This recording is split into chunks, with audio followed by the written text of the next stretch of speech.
Buenas noches, bienvenidos a Teleantioquia Global, 30 minutos de análisis internacional y hoy vamos a hablar de Europa y lo que parece ser un giro político hacia la derecha o por lo menos hacia el conservadurismo. ¿Qué es lo que está pasando en los países de la Unión Europea a propósito, por supuesto, de las elecciones recientes del Parlamento Europeo, donde algunos partidos políticos muy conservadores o incluso que son tachados de derecha lograron escaños importantes? ¿Hacia dónde va la política europea?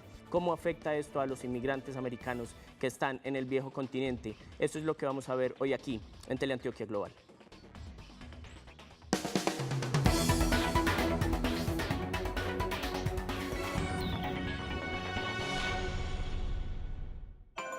Ser la oposición a la Unión Europea desde el interior de uno de sus órganos más importantes es el objetivo de los nuevos diputados eurófobos que se oponen a la consolidación del proyecto europeo y abogan por la reivindicación de los intereses nacionales de cada país. Aunque dichos grupos siguen representando un minoritario 17.06% del Parlamento, es decir, 130 de los 751 escaños definidos durante las elecciones del 25 de mayo, en ese proceso su presencia se duplicó al arrebatarle varios lugares a los partidos tradicionales que tras la crisis económica no han logrado mantener el entusiasmo de los electores. Con una abstención cercana al 57% en las elecciones del 25 de mayo, la Eurocámara quedó integrada en su mayoría por grupos de derecha, pero no de manera homogénea, pues estos van desde los centroderechistas y defensores del estatus actual de la Unión, Partido Popular Europeo con 221 escaños, y la Alianza de Socialistas y Demócratas con 191 puestos, pasando por los euroescépticos como el Frente Nacional y el Partido de la Independencia del Reino Unido, que se oponen a la moneda y a la economía común, a la libre circulación y a la solidaridad entre los Estados miembros, hasta llegar a la ultraderecha nacionalista con partidos como el neonazi Amanecer Dorado de Grecia y el xenófobo Ataka de Bulgaria. Al grupo de los eurófobos se suman minorías de izquierda provenientes sobre todo del Syriza griego. Pero ¿por qué algunos de los países cunas de la Unión encabezan hoy la lista de los opositores a la consolidación? En Francia, donde ganó el partido de Marine Le Pen, y en Gran Bretaña, donde triunfó el de Nigel Farage, el triunfo de la derecha radical se ha leído como un terremoto electoral, un castigo a los dirigentes tradicionales por permitir que los países más poderosos de la Unión se sometieran a medidas económicas iguales a las de los estados más pequeños e inestables como Grecia, y una muestra del temor frente a la migración de nacionales de los países del sur y exsoviéticos, una reacción xenófoba ante la apertura de fronteras que supone el Tratado Schengen. Mientras que del lado de los países con menores ingresos como Lituania, Rumania y Hungría, el rechazo a la Unión Europea provendría de su incapacidad para garantizar políticas sociales de bienestar colectivas como la generación de nuevos empleos para salir de la crisis y un salario mínimo continental. Más allá de las elecciones, una encuesta de la Fundación Alternativa evidencia que el avance del escepticismo europeo tendría de fondo una falta de identidad de los ciudadanos con la Unión.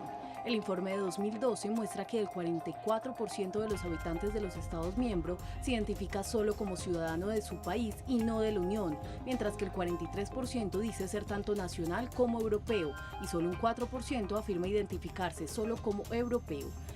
La identidad continental es más débil en Grecia y Reino Unido. Pero pese a que la representación de los abolicionistas de la Unión se aumentó en cerca del 160%, las divisiones que existen entre ellos les han impedido crear alianzas para reunir al menos los 25 diputados de 7 estados diferentes y constituirse como un grupo político con poder de presión y decisión en el Parlamento, por lo cual, aunque su discurso toma fuerza en cada país, si no logran agruparse antes del 30 de junio tendrían pocas posibilidades de incidir en las decisiones de la Eurocámara. La transformación de la política europea que se vio reflejada, por supuesto, en la elección del Parlamento Europeo es básicamente el punto culmin de una transformación que lleva en el viejo continente al menos un lustro, o podríamos decir que incluso una década. Para entender este asunto nos acompaña el profesor Eugenio Pili. Él es italiano, pero vive acá en Colombia desde hace un par de años. Es profesor de la Universidad Pontificia Bolivariana en temas de relaciones internacionales y de ciencias políticas. Profesor Pili, bienvenido al estudio. Muchas gracias por acompañarnos en Teleantioquia Global. Profesor, ¿cómo analiza usted como europeo la nueva composición del Parlamento Europeo? ¿Qué implicaciones políticas tiene esto para el asunto europeo? Las implicaciones ahora son fundamentalmente nacionales. ¿Sí? Tenemos la subida en Inglaterra del UKIP, en Italia del movimiento Cinque Stelle o Cinco Estrellas, ¿sí? Que logra 17 escaños, ¿sí? y partidos en España como Podemos, muy recientes, que logran solos 5 escaños al Parlamento Europeo. Claro. Esto significa que no estamos hablando solamente de una derecha extrema, ¿sí?, sino también de la reaparición de una izquierda más hacia los temas tradicionales que la izquierda central que se había conformado en los últimos años. Sí, pero puede uno entender que la nueva composición política sí está impulsado por unos temas que parece que con la Unión Europea habían bajado un poco y que vuelven a salir el tema de la inmigración muy fuerte, el tema de los nacionalismos muy fuerte. En eso, por supuesto, el asunto económico y de la crisis económica del 2008 genera un impacto y los ciudadanos empiezan entonces a entender la política como un asunto de defensa de lo propio, ¿podríamos decir eso? Absolutamente. Los votos son nacionales y son hacia esto. O sea, es un voto fundamentalmente de protesta. ¿Sí? También en los partidos donde logran ganar, los partidos tradicionales ganan en contra de los otros partidos tradicionales que no han respetado un mínimo de recuperación de crisis. ¿Sí? Claro. Esto se refleja en el Parlamento Europeo y no se refleja de manera tan fuerte. ¿Sí? Básicamente a nivel nacional se verá más esto. ¿Y cuáles son los elementos que llevan a votar entonces al ciudadano y que atraen estos partidos políticos? ¿Cuáles son los ofrecimientos que le hacen a los ciudadanos para que empiecen a obtener mucho más votos, sea o de izquierda o de derecha? Temas fundamentales son la lucha a la inmigración clandestina, la reducción de inmigrantes, un salario mínimo que se está proponiendo casi que desde la izquierda, desde la derecha, políticas no contractivas de la economía local, entonces ir en contra de las obligaciones que cada país europeo contrajo con la Unión Europea de no gastar más. Son partidos que se lo pueden permitir porque no tienen representancia todavía y lo pueden decir. Prometer, no lo tienen que cumplir por lo menos. No, todavía no. No todavía. Es lo posible, que sí tendrían que hacer los partidos más tradicionales, que ya tendrían que hacer un ejercicio político directo. Exacto. Bueno, ellos sí. ¿Cómo afecta entonces esto a los inmigrantes? Porque uno de los principales aspectos que terminan por resultar afectados en la crisis económica desde el 2008, 2009, 2010, vienen a ser los inmigrantes porque los nacionales empiezan a decir, bueno, las prebendas o las ayudas o los auxilios deberían recaer primero sobre los nacionales que sobre los inmigrantes, el asunto laboral, por ejemplo. Realmente esto sigue siendo minoría. ¿Sí? Es verdad que los partidos de extrema derecha que subieron al Parlamento Europeo con votos que a veces llegan a un 20%, ¿sí?, o lo superan, tienen mucha fuerza en este tipo de población. Pero esa es una población muy manejable que dependiendo del momento económico cambia. ¿Sí? Realmente no hay un choque directo con los inmigrantes. ¿Sí? Esto es algo, una respuesta más de corazón, ¿sí?, un poco menos racional, que simplemente sirve para lograr esto, ¿sí?, claro, para lograr ganar elecciones. Pero realmente no hay en este momento,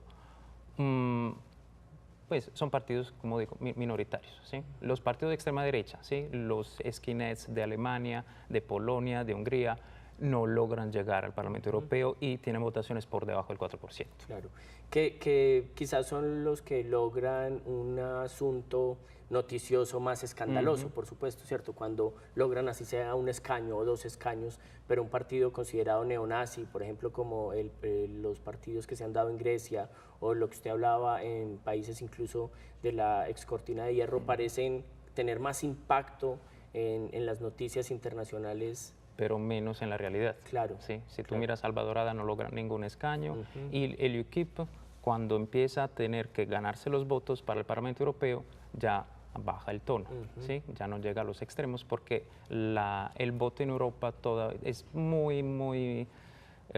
tiene muchos problemas con estos extremos. ¿Sí? Sí. El Movimiento 5 Estrellas en Italia pierde y logró básicamente perder todo el electorado que tenía por buscar alianzas con una extrema derecha italiana, la Liga Norte, por tener temas anti-inmigración muy chillones, ¿sí? Sí. Directamente por un video de internet, ya esto ha bajado mucho, claro, la presión de este partido. Claro, pero sí existe la imagen, por lo menos fuera de Europa, de que la política del viejo continente se mueve con fuerza hacia unas posibles elecciones presidenciales en alguno de los países donde pueda llegar a subir un personaje de realmente conservador o no de la tradición social que se había dado en Europa.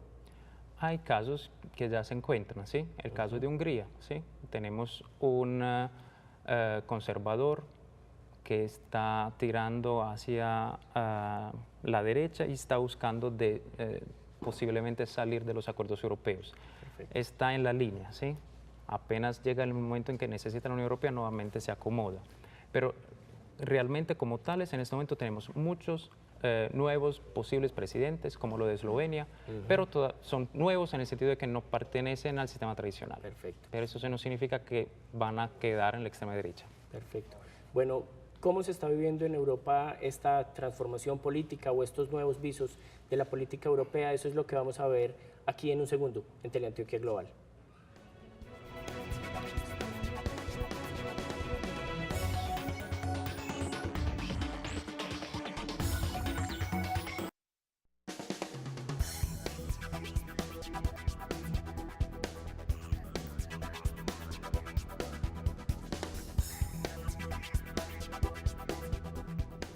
Estamos en Teleantioquia Global y esta noche estamos hablando de la situación política en Europa, cómo parece girar hacia una política mucho más conservadora. Para entender cómo se vive en Europa, tenemos una conexión vía Skype con el profesor Gerardo Benninger.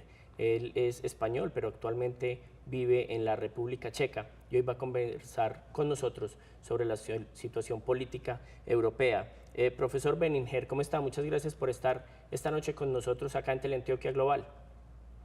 Hola, buenas noches desde aquí, desde la República Checa, y buenas tardes desde ahí, desde Colombia. Gracias. Bueno, profesor, ¿cómo ve usted la situación política? ¿Cómo se vive en Europa esta última elección del Parlamento Europeo? Desde el exterior las noticias parecieran ser un poco alarmantes del crecimiento de una derecha antimigrante, en ocasiones xenófoba. ¿Cómo se vive allá? Bueno, realmente se ha votado mucho en clave nacional, aunque pueda parecer mentira. Sobre todo habría que un poco contextualizarlo dentro de los distintos países. En Francia, desde luego, la ultraderecha encabezada por el Frente Nacional de Jean-Marie Le Pen ha arrasado en las elecciones, dando un duro golpe a los partidos más tradicionales. En Austria también, pero luego si vamos, por ejemplo, a mi país, que es el caso de España, donde las elecciones europeas las ganó el Partido Popular, pero sin embargo otros grupos más minoritarios, como por ejemplo el partido de Podemos, de Pablo Iglesias, que sacó 1,5 millones de votos, sacó 5 europarlamentarios. Se ha votado mucho en clave nacional, se ha votado también como un poco una reacción a lo que encabezan los partidos tradicionales del centro derecha y del centro izquierda, que no han sabido, en el contexto de crisis internacional, en el contexto de crisis europeas que nos encontramos, no han sabido dar respuestas a los problemas de los ciudadanos europeos. La inmigración, como bien has dicho, para Europa, para muchos ciudadanos europeos es visto como un problema y no se ha sabido dar respuesta. El auge de estos partidos vienen sin duda desde el punto de vista, han dado un mensaje claro, han querido dar una respuesta desde la ultraderecha en muchos casos, ¿no? Claro. Y un poco, y de alguna manera, mucha gente se ha cogido, como se suele decir en España, un clavo ardiendo. Es decir, estos partidos me dan la solución a los problemas que yo necesito, Claro. No ha sido quizá tanto ideológico. Bueno, profesor Benninger, desde acá, desde América y sobre todo desde Sudamérica, que tenemos países de muchísima migración como Ecuador, como Perú, como Bolivia, como nosotros acá en Colombia, el asunto pasa a ser un poco angustiante cuando se habla de una disminución de algunos derechos para los inmigrantes. ¿Qué tanto es así? Usted que está en República Checa, que seguramente se mueve por la Unión con frecuencia, ¿qué tanto es la transformación de la vida del inmigrante desde la crisis económica y desde la transformación política? Sin duda alguna ha habido una gran transformación, pero ahora hay una transformación desde el punto de vista de que mucha inmigración está volviendo a sus países, sobre todo a países de América Latina. Me has nombrado Perú, me has nombrado Ecuador, me has nombrado la misma Colombia, en donde quedó atrás las crisis latinoamericanas de los años 90, ¿no? Que eran las que siempre salían en las noticias económicas. Ahora hablamos de una América Latina próspera, de una América Latina que empieza a dar soluciones a sus ciudadanos, y eso desde la inmigración latinoamericana en la Unión Europea se está percibiendo como una vuelta atrás. Te puedo poner el ejemplo de mi país, de España, donde muchos ecuatorianos, por ejemplo, que es una de las grandes comunidades de América Latina que viven en mi país, están decidiendo volver a su país de origen. Perú pasa un poco lo mismo. Yo de todas formas no creo ahora mismo que de la noche a la mañana vaya a haber cambios radicales. A nivel de política de la Unión Europea, lo más probable es que tanto el Partido Popular Europeo como el Partido Socialista Europeo acaben haciendo una gran coalición. Vamos a ver qué va pasando. Pero por ahora yo creo que hay mucho ruido y pocas nueces. Vamos a ver qué va sucediendo, pero no creo que vaya a haber una transformación radical a corto plazo. Ten en cuenta que las políticas se hacen cada 4 o 5 años y todavía muchas cosas están por decidir y muchas cosas están por cambiar. Yo vivo en Centro Europa por circunstancias personales y bueno, vivo en la República Checa, visito Austria con frecuencia porque yo, bueno, por parte de padre soy austriaco también, y te puedo decir que tampoco es una cuestión alarmante. Perfecto. Yo creo que muchas veces se le da demasiado bombo en los medios de comunicación, como que poco más en los países que conforman la Unión Europea. Los ciudadanos somos un poco anti-inmigración y no lo considero. Puedes ir perfectamente a Bruselas, que es una ciudad con mucho pozo inmigrante. Te puede ser mismo Madrid, donde colombianos, peruanos, ecuatorianos viven en perfecta armonía con españoles. Bueno, no creo que vaya a haber grandes cambios. Perfecto, profesor Benninger, desde República Checa. Muchísimas gracias por acompañarnos esta noche acá en Teleantioquia Global. Muchísimas gracias a todos por haberme llamado. Es un enorme placer. Que os vaya muy bien. Hasta luego. Adiós. Hasta luego, que estés bien. Gracias. Bueno, gira a la izquierda, gira a la derecha, hay transformaciones políticas, pareciera ser más lo que se anuncia desde la prensa internacional que realmente la transformación que se da, como nos estaba explicando el profesor Benninger. ¿Cuáles son esos cambios políticos que se han dado en los últimos 5 años en la Unión Europea? Eso es lo que vamos a ver en el siguiente informe. La frustración social producto de la crisis económica de 2008, que Europa aún no supera, se ha convertido en la leña para el fuego xenófobo y racista en el continente, donde la necesidad de encontrar culpables ha sido canalizada por algunos movimientos políticos hacia quienes se perciben como diferentes o ajenos a las identidades nacionales, llevando a que grupos como los gitanos, los inmigrantes del hemisferio sur y los propios migrantes intereuropeos sean tratados de manera discriminatoria y violenta. A pesar del establecimiento de un sistema común europeo de asilo y contrario a lo que dicta el principio de solidaridad de la comunidad, la xenofobia ha convertido a las poblaciones que requieren especial atención en agentes peligrosos a los que se combate de manera oficial a través de leyes migratorias estrictas y de forma extraoficial con la violencia. Mientras el odio de quienes temen a las migraciones crece, miles de personas llegan anualmente a la Unión Europea en busca de mejores oportunidades. Con fronteras porosas en el mar, se calcula que durante 2013 más de 35.000 migrantes ingresaron en barcos provenientes principalmente de África, mientras que 500 personas murieron en el intento de lograr el sueño europeo. Pero el rechazo basado en razones nacionalistas no se dirige solo contra los migrantes externos a la Unión. Sin importar su condición de ciudadanos europeos, los gitanos o romá que llegaron al viejo continente desde la India hace más de 500 años, pero que nunca se han acoplado al modelo de vida occidental manteniendo costumbres nómadas y altos índices de pobreza, han sido víctimas de deportaciones, homicidios y segregación social, con la excusa de combatir la criminalidad a la que estarían ligados. Solo en Francia, un promedio de 10.000 gitanos habrían sido deportados al año desde el gobierno de Nicolás Sarkozy, mientras que en Hungría el grupo paramilitar Guardia Húngara tendría una campaña de persecución contra gitanos y judíos, el segundo grupo que pese a la ciudadanía europea es perseguido por los nacionalistas. Las políticas migratorias de las 28 naciones de la Unión Europea han sido calificadas por Human Rights Watch como de excesivo enfoque en seguridad y poco humanas, Para la organización, en el esfuerzo por salvaguardar sus débiles economías y recobrar la confianza ciudadana, los estados se han olvidado de la protección de principios básicos de la Unión como la igualdad y la libre circulación, cuya protección a futuro es aún más dudosa con el ascenso de los grupos ultranacionalistas y euroescépticos en las principales organizaciones de la comunidad.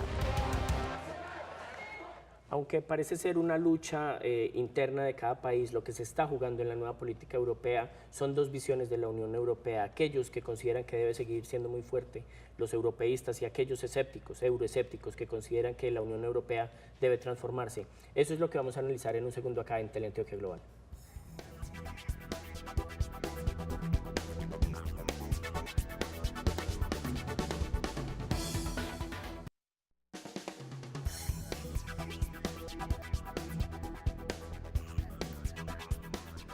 Bueno, profesor Pili, lo que vemos también en la disputa de la política interna europea es un grupo de países que parecen estar de acuerdo con que la Unión Europea se mantenga muy sólida, pero la crisis también ha generado mucho escepticismo en otro grupo de países. Esos euroescépticos que quizás están encabezados por Inglaterra y esos europeístas que podrían estar también a la cabeza de Angela Merkel. ¿Cómo luchan esas dos visiones de Europa dentro de la Unión Europea?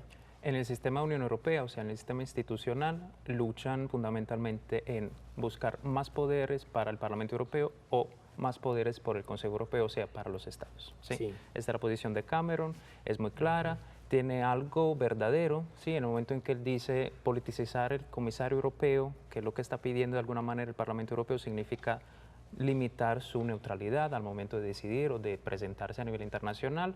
Al mismo tiempo, el Parlamento Europeo se ha luchado los últimos 20 años aumentando su alcance democrático. Claro. La lucha es entre tener una Europa como si fuera un Estado nacional o una Europa simplemente de acuerdo. Bueno, profesor, de manera muy concreta, ¿cómo concluiría usted entonces esta discusión que empieza a aflorar en los análisis internacionales de quizá una Europa más conservadora? ¿Es tan conservadora o no lo es? ¿Cómo lo concluye usted de manera muy concreta? Muy concreta, yo diría, esto es algo puntual que está apareciendo ahora, ¿sí? En el largo plazo, esto se verá si se concluye la crisis o menos. De todas maneras, Europa todavía no ha llegado a tener extremos que puedan modificar su camino. Perfecto. Profesor Eugenio Pili, muchísimas gracias por habernos acompañado esta noche aquí en Teleantioquia Global. Espero tenerlo aquí en el set de nuevo en un próximo programa. Muchas gracias por acompañar. Bueno, muchas gracias. Nosotros acá en Teleantioquia tenemos una mirada global.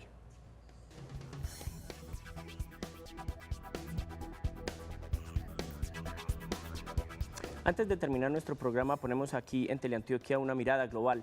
3 temas que serán noticia esta y la próxima semana.